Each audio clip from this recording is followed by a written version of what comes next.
सो MKS में आपका बहुत बहुत स्वागत है। आज के जो मल्टीपल चॉइस क्वेश्चन है काफ़ी इंपॉर्टेंट है और इन सभी को डायग्राम की मदद से हम समझने की कोशिश करेंगे। तो चलिए, यहाँ पर पहला क्वेश्चन है कि थायरोक्सिन का अल्प स्त्रवण उत्पन्न करता है, यानी कि हाइपोसिग्रेशन ऑफ थायरोक्सिन, यानी कि थायरोक्सिन हार्मोन की कमी से कौन सा रोग होता है, ये आपको बताना है। हमारे पास चार ऑप्शन एग्जाम में दिए हुए होंगे, जैसे कि जड़ मानवता हो गया, मिक्सडीमा हो गया, या फिर ए या फिर बी दोनों, या फिर आपका नेत्ररोधी या फिर गलखंड। कौन सा रोग होता है थायरोक्सिन की कमी से, ये आपको पता होना चाहिए। और मैंने अलग से वीडियो भी बना रखा है हार्मोन के ऊपर। देखो, चैनल सब्सक्राइब कर रखा होगा, बेल आइकन पर प्रेस कर रखा होगा, हर एक वीडियो आपको मिलेगा। तो थायरोक्सिन का अल्प स्त्रवण, तो इसकी कमी से होता है आपका जड़मानवता और मिक्सडीमा, यानी कि क्रेटिनिज्म और मिक्सडीमा रोग होता है थायरोक्सिन की कमी से। अब यहाँ पर समझने वाली बात है कि आपका जड़मानवता क्या होता है और मिक्सडीमा क्या होता है। तो इसको देख लेते हैं कि ये रोग किस प्रकार के दिखाई देते हैं। जैसा कि आप यहाँ पर देख पा रहे होंगे, ये है आपका क्रेटिनिज्म, ठीक है। और ये है आपका, जैसा कि नेत्र में किस प्रकार सूजन हो रही है और इसमें पैरों में भी सूजन हो जाती है। तो हाल ही में आपने देखा मिक्सडीमा, तो मिक्सडीमा यानी कि सूजन, तो ये आपका मिक्सडीमा। और ये है आपका जड़ मानवता, ठीक है। जड़ मानवता में इस प्रकार के लक्षण दिखाई देते हैं और मिक्सडीमा में सूजन दिखाई देती है आंखों के नीचे भी और पैरों में भी सूजन दिखाई देते मिक्सडीमा में। ये थायरोक्सिन हार्मोन की कमी से होता है। आई होप आपको समझ में आ गया होगा। सो यहाँ पर इसी वजह से इसका जो राइट ऑप्शन होगा, यहाँ पर जड़मानवता भी होगा और मिक्सडीमा, या फिर ए दोनों, ठीक है। तो आप एग्जाम में ए और बी दोनों करके आओगे, ठीक है, यानी कि ऑप्शन सी इसका राइट ऑप्शन हो जाएगा। अगला है आपका कि स्तनीय हृदय का कौन सा भाग पेस मेकर का काम करता है। Which part of mammal head act like pacemaker. तो ऑप्शन है A B node, S A node, S V node, या फिर पुरकंजे फाइबर। ये आपने एनसीईआरटी में पढ़ा होगा और क्वेश्चन आपके एनसीईआरटी के अकॉर्डिंग ही बनते हैं और जितने भी हम प्रैक्टिस करवाएंगे वो एनसीईआरटी के अकॉर्डिंग ही रहेगी। यानी कि कहने का मतलब है कि काफ़ी सारे क्वेश्चन आपको इसी प्रकार के देखने को मिल जाएंगे एग्जाम में। तो सब्सक्राइब करने वालों को बड़ा फायदा यहाँ पर होने वाला है। कौन सा भाग पेस मेकर का काम करता है, तो इसका राइट ऑप्शन हो जाएगा आपका एस ए नोड, ठीक है। एस ए नोड आपका जो होता है ये आपके पेस मेकर का काम करता है और ये आपके ऑप्शन बी में दे रखा है। तो इसका राइट ऑप्शन हो जाएगा ऑप्शन बी, यानी कि एस ए नोड। डायग्राम से इसको समझ लेते हैं थोड़ा सा। जैसा कि आप यहाँ पर देख पा रहे होंगे, ये है आपके हार्ट का डायग्राम, यानी कि आपके हृदय का चित्र। तो यहाँ पर इंपॉर्टेंट डायग्राम होता है बायोलॉजी में, इसमें एस ए नोड होता है, ठीक है, और एक होता है ए बी नोड। तो यहाँ पर आपका जो पेस मेकर का काम करता है वो करता है आपका एस ए नोड, यहाँ पर दे रखा है। तो इसी प्रकार आपको हर एक पार्ट पता होना चाहिए। वेंट्रिकल कहाँ पर होते हैं, पुरकंजे फाइबर कहाँ पर होते हैं, एट्रियम कहाँ पर होता है, ये इस प्रकार डायग्राम से क्वेश्चन बन जाते हैं, ठीक है। तो यहाँ से क्वेश्चन बन गया कि पेस मेकर का कौन काम करता है, एस ए नोड। क्लियर। सो इसी कारण इसका जो राइट ऑप्शन होगा आपका बी, एस ए नोड।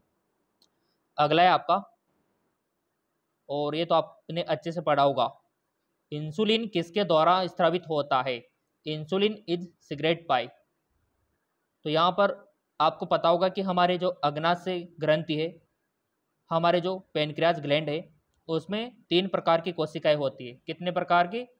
3 प्रकार की कोशिकाएं होती है, अल्फा, बीटा, गामा। और तीनों से अलग अलग हार्मोन एंजाइम सिगरेट होता है।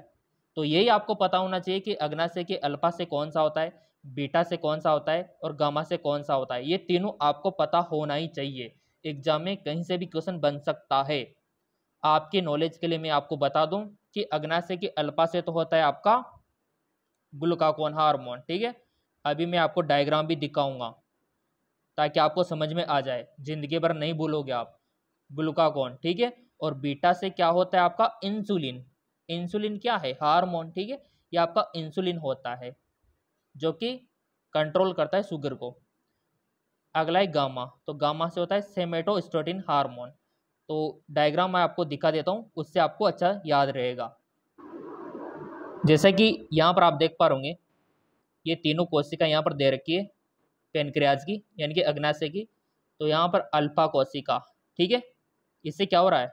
ग्लूकागोन हार्मोन, ठीक है। बीटा से क्या हो रहा है? इंसुलिन। और गामा से क्या हो रहा है आपका? सोमेटोस्टेटिन, ठीक है। तो ये तीनों कोशिकाओं का काम आपको पता होना चाहिए, ठीक है।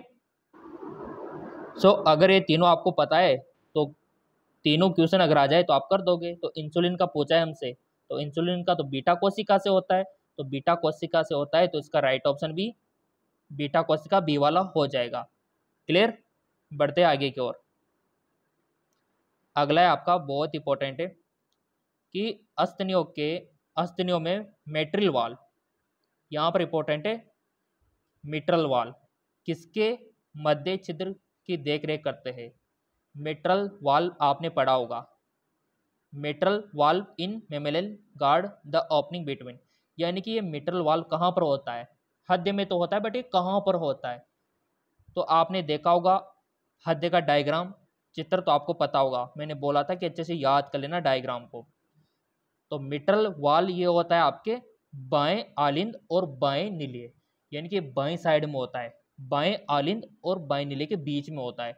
चलो मैं आपको डायग्राम से समझाने की कोशिश करता हूँ। जैसा कि यहाँ पर आप देख पा रहे, ये है आपके हेड का चित्र, और यहाँ पर बाई यानी कि लेफ्ट एट्रियम और लेफ्ट वेंट्रिकल, ये है राइट, बचपन से पढ़ते आ रहे हो, बायां आलिंद और बायां निलय, और बीच में मिट्रल वाल्व होता है आपका इस प्रकार का, जो कि ब्लड को वापस एट्रल में यानी कि आलिंद में नहीं जाने देता। तो ये मिट्रल वाल्व इसी के बीच में होता है, बाएं आलिंद और बाएं निलय के बीच में। इतना सा आपको पता होना चाहिए, ठीक है। तो इसी वजह से इसका आंसर बायां आलिंद और बायां निलय हो जाएगा। तो चलिए यहाँ पर ढूंढते हैं कहाँ पर दे रखा है बायां आलिंद और बायां निलय। ये दे रखा ऑप्शन डी, ये वाला, लेफ्ट एट्रियम लेफ्ट वेंट्रिकल, ठीक है। तो इसका राइट ऑप्शन हो जाएगा। बढ़ते आगे की ओर। थ्योरेटिकल क्वेश्चन है। क्वेश्चन यहाँ पर बोल रहा है कि मानव में O2 के कितने अणु हीमोग्लोबिन के एक अणु के साथ जुड़ सकते हैं? How many molecule of O2 can associate with molecule of haemoglobin? तो कितने जुड़ सकते हैं? आपका जो हीमोग्लोबिन है ना, इससे कम से कम मैं बता दूं आपको, कम से कम 4 जुड़ सकते हैं, ठीक है। ऑक्सीजन के जो अणु है ना, वो 4 यहाँ पर जुड़ सकते हैं। तो ये आपको पता होना चाहिए, केमिस्ट्री भी पढ़ी होगी, 4 ही जुड़ सकते हैं। तो यहाँ पर राइट ऑप्शन इसका 4 हो जाएगा। तो इस प्रकार से थ्योरेटिकली आपको पता होना चाहिए, 4 इसका राइट ऑप्शन हो जाएगा। याद रखना, एग्जाम में आ जाए तो 4 करके आना है, 4, ठीक है। अगला अगेन यहाँ पर थ्योरेटिकल क्वेश्चन है कि कार्बन मोनोऑक्साइड का घातक प्रभाव उसकी O2 की तुलना में हीमोग्लोबिन के प्रति अधिक बंधुता होती है, जो लगभग है कितना गुना होती है किसी को पता? वो होती है आपकी 200 गुना, 200 गुना होती है। तो ये दे रखा है आपके ऑप्शन फर्स्ट में 200 टाइम्स। तो इसी वजह से हमारा फर्स्ट वाला ही सही है, याद रखना इनका। अगला क्वेश्चन है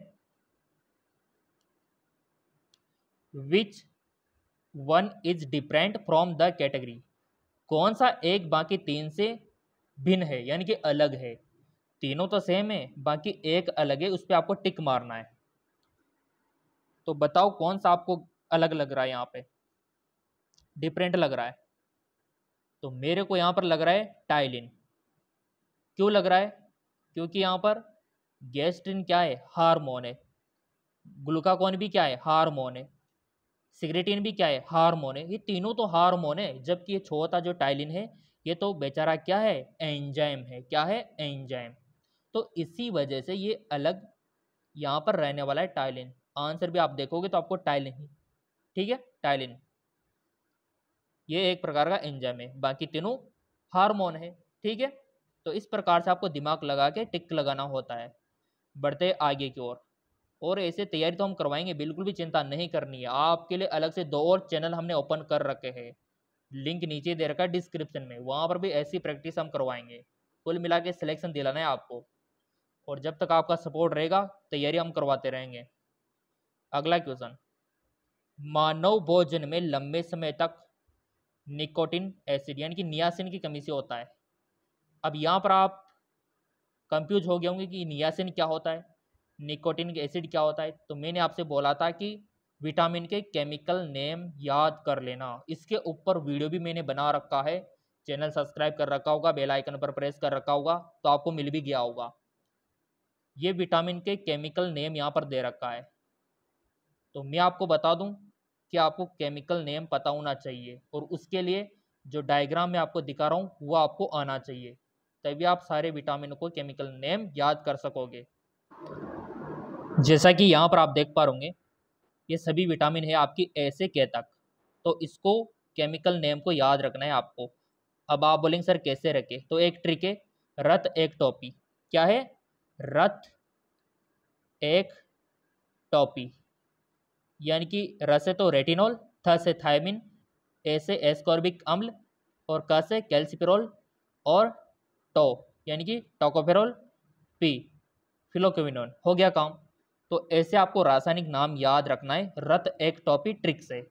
हाँ, रत एक टोपी ट्रिक से आपको याद रखना है। ये केमिकल नेम होते हैं, विटामिन ए का, बी का, सी का, डी का, ई का, ई सभी का याद रखना होगा आपको। एग्जाम में पूछा जा सकता है कि कैल्सो जो आपका एस्कॉर्बिक अम्ल है इसकी कमी से क्या होता है, तो आप समझ जाओगे विटामिन सी की बातें कर रहा है। टोकोफेरॉल अगर दे दिया तो समझ जाओगे कि विटामिन ई की बात कर रहा है। तो ये याद होना बहुत ही ज़्यादा जरूरी है। अगला जो विटामिन होता है आपका विटामिन बी कॉम्प्लेक्स, यानी कि B1, B2, B3, B5, तो इनका एक अलग ट्रिक है। थोरा न्यू पेंट पर बसा, थोपोर, थायमिन, रापोर, राइबोफ्लोविन, न्योपोर, नियासिन, तो यहीं से पूछा गया है वो नियासिन। ठीक है। पेंट, पेंटाथोनिक अम्ल, पर पायरिडॉक्सिन, बायोटिन, साइनोकोबालिन, सिंपल। तो आपसे जो अभी क्वेश्चन पूछा गया था वो यहाँ से पूछा गया था कि नियासिन की कमी से, यानी कि विटामिन B3 की कमी से उसने पूछा है। क्वेश्चन को अगेन देख लो आप। ऐसे क्वेश्चन बनते हैं आपके एग्जाम में, और जिस विद्यार्थी ने ये सब पढ़ लिया तो सिलेक्शन तो वैसे हो जाएगा। नियासिन देखो, यानी कि विटामिन B3 की बात वो कर रहा है। तो B3 से क्या होता है? पेलेग्रा। पेलेग्राई तो होता है इसकी कमी से, B3 के बी की कमी से क्या होता है? B3 की कमी से पेलेग्राई होते हैं। मैंने आपको डायग्राम भी भेजा था टेलीग्राम पे, पेलेग्रा। ठीक है। अगला क्वेश्चन है, स्नायु एवं कंडराय किस प्रकार के उत्तक है, यानी कि आपका लिगामेंट और टेंडन किस प्रकार के उत्तक है, टिश्यू है। टिश्यू आपने पढ़ रखा होगा, 9th में भी पढ़ा होगा, 10वीं में भी, 12वीं में भी, 11वीं में भी। तो लिगामेंट और टेंडन किस प्रकार के उत्तक है, तो वो है आपके कनेक्टिव। ठीक है, क्या है? कनेक्टिव यानी कि संयोजी। अब यहाँ पर आपको क्लियर होना चाहिए कि स्नायु यानी कि लिगामेंट क्या होता है और कंडरा क्या होता है। ये बहुत ही ज़्यादा इंपॉर्टेंट है आपके लिए, लिगामेंट और टेंडन्स। तो इसको समझ लेते हैं पहले।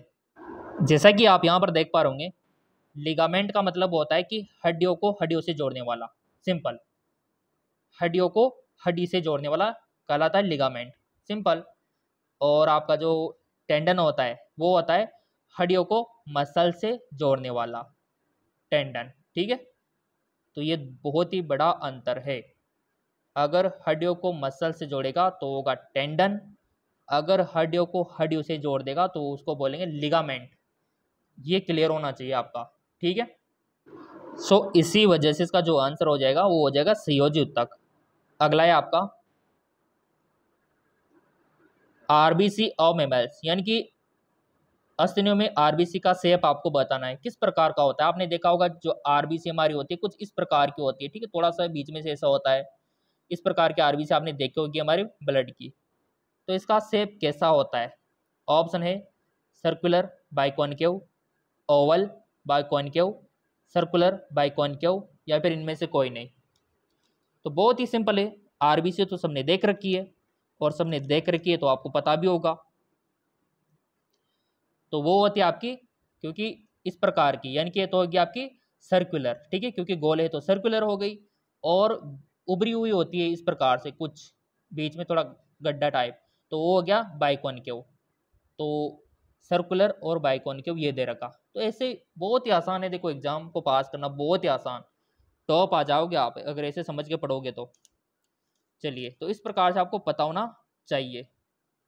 तो सर्कुलर और बाइकॉनकेव, इसका राइट ऑप्शन फर्स्ट वाला हो जाएगा। ऐसे आपको टिक लगाना है, समझ के। अगला आता है, ये आपके इसमें है नहीं सिलेबस में, ठीक है। अगला है आपका इंपॉर्टेंट, भैंसियों की उत्पत्ति किस भ्रूणीय जनिक स्तरों से होती है? Muscles rise from which embryonic germinal layer.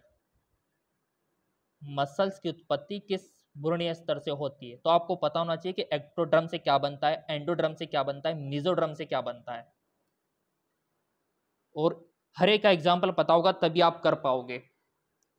तो यहाँ पर डायग्राम में आपको दिखा देता हूँ ताकि आपको याद रहे। जैसा कि यहाँ पर आप देख पा रहे, पूरा का पूरा डायग्राम बहुत ही इंपॉर्टेंट है, और जिसको ये पता है ना 10 से 15 क्वेश्चन तो वो कर ही देगा, ठीक है। काफ़ी सारे क्वेश्चन बनते हैं यहाँ से, यानी कि 10-15 क्वेश्चन यहाँ से बन सकते हैं अगर चाहे तो एग्जामिनर। तो इधर देखो आप, एक्टोड्रम से क्या क्या बनता है आपका, नर्वस सिस्टम बनता है, स्किन बनती है। मेसोड्रम से क्या क्या बनता है आपका, मसल्स बनती है, स्केलेटन सिस्टम बनता है, किडनी बनती है, और आपके प्रजनन यानी कि रिप्रोडक्टिव सिस्टम बनते हैं। एंडोड्रम से क्या क्या बनता है आपका, एंडोक्राइन ग्लैंड्स ग्रंथियाँ बनती है, फेफड़े लंग्स बनते हैं, पाचन तंत्र, डाइजेस्टिव सिस्टम, लीवर यकृत बनता है। तो ये डायग्राम बहुत इंपॉर्टेंट है, टेलीग्राम फॉलो कर रखा होगा तो वहाँ पर मिल जाएगा, टेलीग्राम का लिंक नीचे दे रखा है। तो ये आपको पता होना चाहिए डायग्राम, और क्वेश्चन कहीं से भी बन सकता है। तो आपसे अभी क्या पूछा था कि मसल्स किससे बना हुआ होता है, तो ऊपर देख लो किससे बना है, मेसोड्रम से। कितना सिंपल है, तो बहुत ही आसान है देखो एग्जाम को पास करना। तो अभी हमने डायग्राम देखा तो सब क्लियर हो गया, तो मेसोड्रम पे टिक लगा दो फिर, क्योंकि मसल्स उसी में आती है। देख लो आप, मेसोड्रम। अगला है आपका जो हेवरसिन तंत्र पाया जाता है, हेवरसिन सिस्टम किसमें पाया जाता है? पहले तो मैं आपको दिखा देता हूँ इसका डायग्राम। ये होता है आपका हेवरसिन सिस्टम, यानी कि ये हड्डियों की संरचना, इससे मान सकते हो आप, हड्डियों की संरचना ऐसी होती है आपकी हड्डियों की संरचना। इस प्रकार की आपके हड्डियों की संरचना होती है, बीच बीच में इस प्रकार से वेंस वगैरह, नर्व्स वगैरह कुछ इस प्रकार का होता है, देख लो आप। सो यहाँ पर आपका जो हेवरसिन तंत्र है तो वो हड्डियों में, तो सिंपल है, स्तनधारी की हड्डियों में, ठीक है, क्योंकि हड्डियों में तो पाया जाता है ना, सिंपल। अगला, ये इसको आप मिस कर सकते हो। अगला जो है आपका, पायरिया रोग का जैव कौन सा है? पॉजिटिव एजेंट आपको बताना है पायरिया रोग का। और पहले तो समझना है कि ये पायरिया रोग होता है क्या है, क्योंकि पायरिया रोग को जानोगे तभी तो बताओगे ना कि सर उससे होता ही है। तो पहले तो क्लियर होना चाहिए पायरिया रोग। तो चलो देख ही लो, चलो डायग्राम आप। जैसा कि आप देख पा रहे, ये होता है आपका पायरिया, ठीक है, यानी कि मुंह का रोग है, दांतों का रोग है, कुल मिला के दांत खराब होने लगते हैं उसमें, पायरिया में इस प्रकार के दिखाई देते हैं इसमें, और माइक्रोस्कोप से देखोगे तो ऐसे दिखाई देंगे। तो ये होता है आपका पायरिया रोग। अब आपको बताना है ऑप्शन देकर ये किससे होता है। सो यहाँ पर ऑप्शन दे रखे, ट्राइको टेनेकस, ट्राइकोमोनम वेजिनलिस, लिस्मानिया, ट्रेपेनोमा। तो बहुत ही सिंपल है, याद रखना अगर याद नहीं है तो, क्योंकि किससे संबंधित है, दांतों से संबंधित, यानी कि टीथ से संबंधित। तो इसी में इसका नाम छिपा है, टी फॉर टीथ और टी फॉर ट्राइको मोनेगस टीनेगस, सिंपल।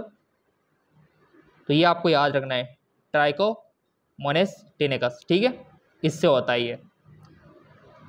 अगला आता है आपका खटमल, bedbug, is vector of which disease.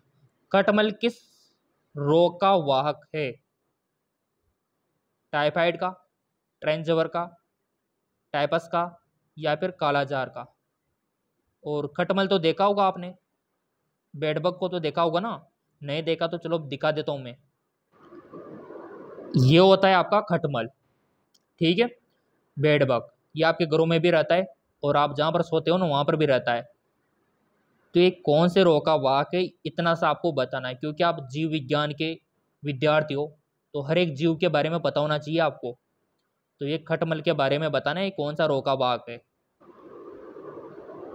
सो यहाँ पर मैं आपकी जानकारी के लिए बता दूं कि ये होता है टाइपस रिलेप्सिंग जबर। ठीक है, टाइपस रिलेप्सिंग जबर याद रखना, इसका वाक होता है ये खटमल, टाइपस रिलेप्सिंग जबर।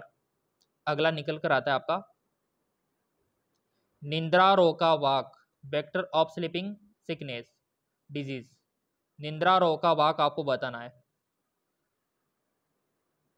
4 ऑप्शन है आपके पास और एग्जाम में भी 4 ही ऑप्शन आपको दिए हुए होंगे। सैंड फ्लाई, सीसी fly, red fly, house fly.